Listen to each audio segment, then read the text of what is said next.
सम्राट कैबिनेट की विस्तार हो गई और मंत्रियों ने पदभार भी ग्रहण कर लिया। जिस तरीके से तेजस्वी यादव ने परिवारवाद का आरोप लगाया, तो वहीं दूसरी ओर 33% महिलाओं के आरक्षण की बात की कि जो है सम्राट मैम जो मंत्रिमंडल का विस्तार हुआ है उसमें जो है महिलाओं को कम सीटें मिली है मंत्रियों में। ऐसे में हमारे साथ बातचीत करने के लिए कांग्रेस के प्रदेश प्रवक्ता हैं राजेश राठौर जी सीधे तौर पे जुड़ेंगे। जिस तरीके से कल तेजस्वी ने आरोप लगाया है और कहा है कि परिवारवाद का आरोप जो कल तक लालू यादव पर लगता था, आज एनडीए के अंदर भी दिखने को मिल रहा है।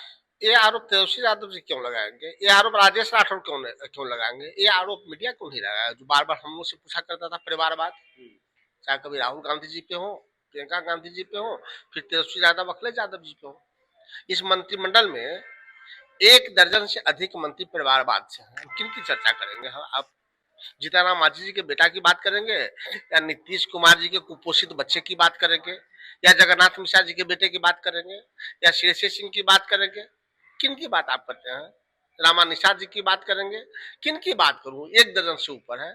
तो परिवारवाद पे तब उनसे पूछना चाहिए, भारतीय और हमको नहीं, मीडिया के साथियों को पूछना चाहिए। लेकिन मीडिया के साथी पूछ नहीं सकते। आप लोग में थोड़ी हिम्मत भी है, लोग बड़े चैनल में हिम्मत नहीं है, क्योंकि बेचारे पापी पेट का सवाल है। लेकिन कह रहे हैं वो लोग कि आखिर राष्ट्रीय अध्यक्ष बनाया जाता है तो राहुल गांधी होते हैं, चाहे तेजस्वी यादव होते हैं राष्ट्रीय कार्यकारी अध्यक्ष, बाकी लोग पार्टी में नहीं होते हैं क्या आपके? ये पूछ रहे हैं। राष्ट्रीय अध्यक्ष भारतीय जनता पार्टी का कौन है? नाम पता है आपको? नितिन नबी नाम है। कहाँ से है पता है आपको? पटना से है। जिस बिरादरी से वो बने हैं, उस बिरादरी का कोई यहाँ मंत्री भी नहीं बना है। और वो कौन है वो जानते हैं? अनुकंपा पर आए हुए एमएलए बने थे, नवीन किशोर सिन्हा जी के सुपुत्र हैं। कभी शाखा भी नहीं गए होंगे जीवन में, और वो भारतीय जनता पार्टी के राष्ट्रीय अध्यक्ष है। अनेक संघर्षशील व्यक्ति जुड़ रहे हैं। फिर भी हमसे पूछा जाता है, हमारे नेता श्री राहुल गांधी और श्री सोनिया गांधी जी ने स्वतंत्र कर दिया कि कांग्रेस पार्टी के कोई भी राष्ट्रीय अध्यक्ष हो सकता है। इसमें आज देश के दलित एक बड़े नेता हैं, जो ब्लॉक अध्यक्ष का भी थे, आज राष्ट्रीय अध्यक्ष है। ऐसा है क्या? नहीं है। तो भारतीय जनता पार्टी को परिवारवाद पे बोलने का हक नहीं है, और न ही उनको महिला आरक्षण पे बोलने का हक है। लेकिन जिस तरीके से उन्होंने महिलाओं को मंत्री बनाया है, करीबन 4 ऐसे मंत्री बने हैं भाजपा के एनडीए के अंदर, लेकिन आप लोग आरक्षण की बात कर रहे हैं, महिलाओं की 33%, तेजस्वी एक तरफ सवाल उठा रहे हैं। 33% नेता मंत्रिमंडल का भी हुआ है, 35-36 को मंत्री इनके बने हैं। 33% कितना होता है? 8 से 9 क्या उतना हुआ है क्या? क्यों नहीं हुआ है? क्या उतने एमएलए इनके नहीं है? एमएलए नहीं है तो इनकी गलती है? तब नहीं बना है तब महिला के अधिकार को इन्होंने हनन किया है, महिला के अधिकार पर कुठाराघात किया है। राजेश जी, एक अंतिम सवाल है कि इन दिनों विजय सिन्हा की चर्चा खूब हो रही है। विजय सिन्हा पहले डिप्टी सीएम बनते हैं, पहले स्पीकर, फिर विजय सिन्हा डिप्टी सीएम, उसके बाद उनको एक जो है कृषि विभाग दे दिया जाता है। आखिर क्या लगता है इसमें?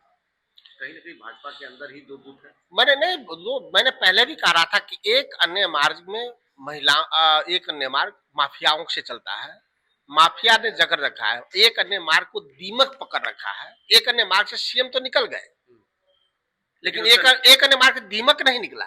हम इसलिए दीमक की बात कर रहे हैं कि विजय सिन्हा लगातार 3-4 महीने से डिप्टी सीएम के रूप में, जब भूमि राजस्व मंत्री थे, तब लगातार भू माफियाओं पे काम कर रहे थे, सीओ पे कार्रवाई कर रहे थे, कईयों पे बेहतर कार्रवाई उन्होंने किया।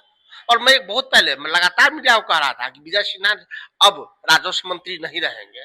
लोग यकीन नहीं करते थे। मैं कई डिबेट में बोला हूँ, लोग यकीन नहीं करते थे। हम बोले बिहार के भू माफिया विजय सिन्हा को हटवा देगा। अंत वही हुआ कि एक अन्य मार्ग में जो दिमक था, वो दिमक लगा ही रह गया। विजय सिन्हा जी को कृषि मंत्रालय दे दिया गया, और उतना ही नहीं, उनके मंत्रालय को ही सिर्फ नहीं चेंज कराया गया, उनके सेक्रेटरी सीका नील को पहले ही भिजवा दिया गया। और जो राजस्व कर्मचारी थे, अपने शर्तों पे उन्होंने अपना जो विरोध था वो तोड़ा है।